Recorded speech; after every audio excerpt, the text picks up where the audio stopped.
Croyez-vous que le bon Dieu est bon? Je vous en parle à notre prochain café matinal.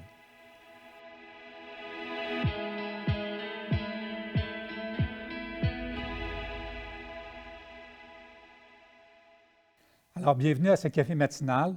Quand j'étais tout petit, on appelait Dieu le bon Dieu.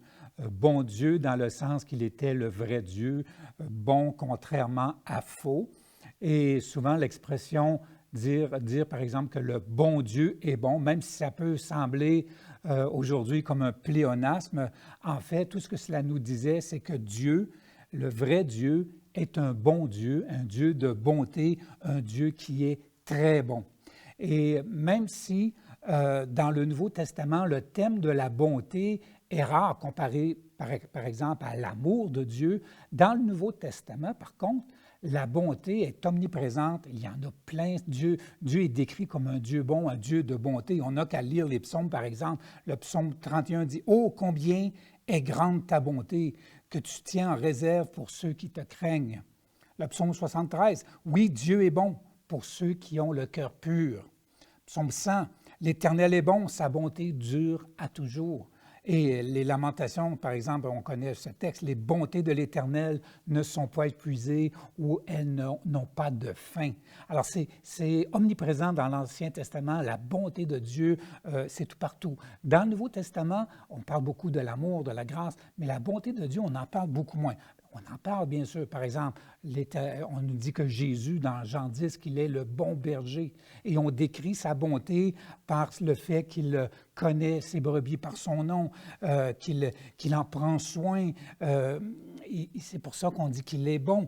On voit, par exemple, Paul va parler, par exemple, dans ce texte merveilleux dans Tite, chapitre 3, « Mais lorsque la bonté de Dieu, notre Sauveur, et son amour pour les hommes ont été manifestés, il nous a sauvés non à cause des œuvres de justice que nous aurions faites, mais selon sa miséricorde par le baptême de la régénération et le renouvellement du Saint-Esprit. » En fait, ce que Paul dit, c'est que le salut, l'œuvre de Jésus sur la croix, ce qu'il a fait pour nous, sa grâce qu'il nous offre, sa vie éternelle, c'est une manifestation non seulement de son amour, mais de sa bonté envers nous. Alors, c'est un texte qui est fantastique. Alors, la bonté dans le Nouveau Testament est décrite aussi comme un fruit de l'Esprit. Alors, dans Galates 5, 22, pour ceux qui connaissent un petit peu les Écritures, Galates 5, 22 parle que le fruit de l'Esprit, c'est l'amour, la paix, la joie, la patience, la bonté. La bonté, c'est un fruit dans notre vie, qui découle dans notre vie. D'ailleurs, la Bible semble montrer comme s'il y avait les deux sœurs, l'amour et la bonté, semblent être comme deux sœurs qui sont continuellement nommées bien souvent ensemble. Alors, la bonté de Dieu dans le Nouveau Testament est moins manifeste que celle de l'Ancien Testament, mais elle est montrée un peu différemment. En Romains, par exemple, un texte un peu étrange qui dit « Considère donc la bonté et la sévérité de Dieu. » Ici, on met côte à côte bonté, sévérité de Dieu, et sévérité dit sévérité envers ceux qui sont tombés, mais bonté envers de Dieu envers toi, si tu demeures ferme dans cette bonté. Ici, il y a une exhortation pour le croyant de demeurer dans la bonté de Dieu, demeurer dans la bonté de Dieu qui s'est manifestée en Jésus pour notre salut. Si on allait regarder dans le dictionnaire qu'est-ce que veut dire le mot « bonté », ça nous dit une disposition de quelqu'un à être bienveillant, compatissant, charitable. Alors, c'est une exhortation, en fin de compte, que la Bible nous fait d'être des personnes bienveillantes, compatissantes, charitables. Si on faisait une définition théologique, ou plutôt une définition biblique, on pourrait dire que ce sont les actions bienveillantes de Dieu envers nous. La bonté, c'est l'attitude bienveillante de Dieu qui accorde aux hommes ses faveurs et toutes ses bénédictions. Alors, quand on pense à la bonté de Dieu, ce n'est pas simplement une question de son caractère. Souvent, on va parler de la bonté de Dieu parce qu'on a vu des actions, des œuvres de Dieu qui nous font dire que Dieu est bon. La bonté de Dieu se manifeste. Alors, c'est un attribut qui fait partie de son caractère, mais la bonté de Dieu se voit par ses gestes, par ses actes de bonté. En fait, on reconnaît la bonté par des actions envers les autres. On pourrait dire que la bonté est vraiment reliée à l'autre, à quelqu'un d'autre. On peut dire que quelqu'un est bon parce qu'il fait quelque chose ou qu'il agit avec bonté envers quelqu'un. Il y a un verset qui m'a vraiment parlé et ce qui m'a poussé à parler de bonté, et c'est celui-ci. Ça se trouve en 2 Thessaloniciens, chapitre 2, chapitre 1 plutôt, verset 11. Ça dit ceci: « C'est pourquoi aussi nous prions continuellement pour vous, afin que notre Dieu vous juge digne de la vocation et qu'il accomplisse par sa puissance tous les desseins bienveillants de sa bonté et l'œuvre de votre foi, pour que le nom de notre Seigneur Jésus-Christ soit glorifié en vous et que vous soyez glorifiés en lui, selon la grâce que de notre Dieu et de notre Seigneur Jésus-Christ. » C'est intéressant, ce texte-là. Une meilleure traduction devrait dire les desseins bienveillants de bonté, non pas de sa bonté, ou encore une bienveillante intention de bonté. Paul, il prie, puis il dit, je prie pour vous, je prie continuellement pour vous, afin que Dieu vous juge digne de sa vocation. Une vocation, c'est un appel. C'est ce que Dieu désire pour nous. C'est ce qu'il a comme plan pour nos vies. Et il prie que notre vocation, que la vocation que laquelle nous a appelés, qu'on puisse entrer dedans, qu'on puisse la faire, qu'on puisse l'accomplir, et qu'il accomplisse par sa puissance ses intentions bienveillantes ou ce dans quoi il prend plaisir qu'on agisse, c'est-à-dire la bonté. Alors, il veut qu'on accomplisse les desseins bienveillants de bonté et l'œuvre de notre foi. Il y a comme 3 choses là-dedans. Il y a un appel, il y a les desseins, puis il y a les œuvres. On pourra parler de vocation, de l'appel ou de la vocation. On pourrait parler de l'intention dans les desseins et dans les actions dans les œuvres. Et si Dieu nous appelle à faire quelque chose, c'est un peu comme Dieu veut que je fasse une certaine chose, que je sois une certaine personne de qualité, c'est-à-dire ressembler à l'image de Jésus, bien sûr. Et l'intention, c'est d'être des bonnes personnes, de faire le bien, d'être bon.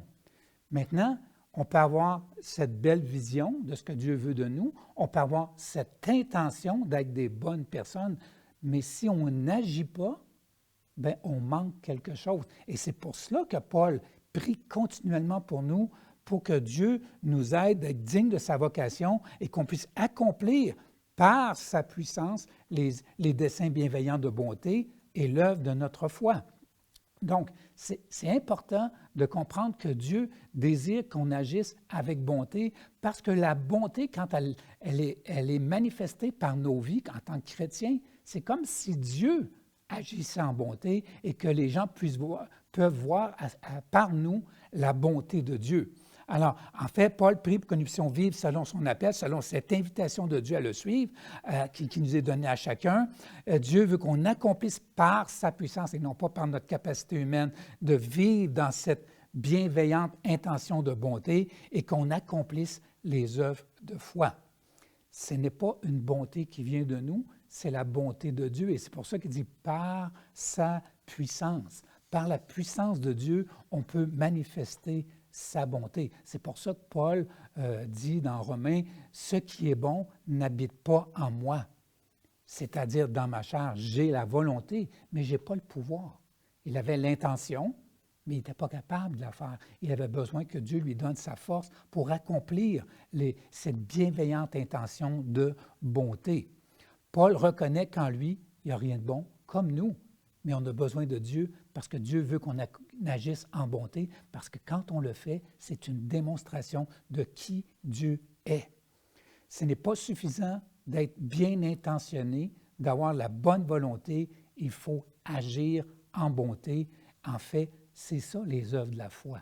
Vous savez, j'entends souvent parler de conférences de foi, de conférences d'actions puissantes, de manifestations spirituelles, de guérison, de miracles et tout cela. Mais c'est rare qu'on entend parler d'une conférence sur les actions de bonté, des gestes de bonté. Et pourtant, Paul il dit que vous puissiez manifester, que vous puissiez vivre les intentions divines de son dessein bienveillant de bonté par des œuvres de foi. En fait, quand on agit en bonté dans la vie, dans notre quotidien, dans la vie de tous les jours envers les gens, ça demande de la foi. Et chaque geste qu'on pose, c'est pas nécessairement naturel et ça demande une action de foi. Dieu désire qu'on agisse en bonté. Dieu désire que nous soyons bons, que nous manifestions sa bonté, pas notre bonté humaine, mais la sienne. La bonté de Dieu se manifeste dans ce monde par nous. En fait, on peut dire le bon Dieu est bon, mais on devrait dire qu'un bon chrétien est bon aussi. Un bon chrétien fait des bonnes choses. Es-tu bon? Es-tu bon? Manifestes-tu la bonté de Dieu dans ton quotidien? Est-ce que tu critiques tes voisins? Est-ce que tu juges ton prochain? Est-ce qu'on est bon envers ceux même qui ne sont pas bons envers nous? Est-ce que les gens disent de vous que vous êtes bon? Est-ce que tu es bon avec ton épouse, ton époux? Est-ce que tu es bon? Est-ce que tu uses de bonté envers tes enfants? Est-ce que tu uses de bonté envers tes voisins, tes collègues de travail, des chrétiens qui ont une opinion différente de toi? Est-ce que tu pratiques la bonté? Paul dit en Éphésiens chapitre 4, verset 32 dans son épître, il dit « Soyez bons les uns envers les autres. » Nous devons être bons.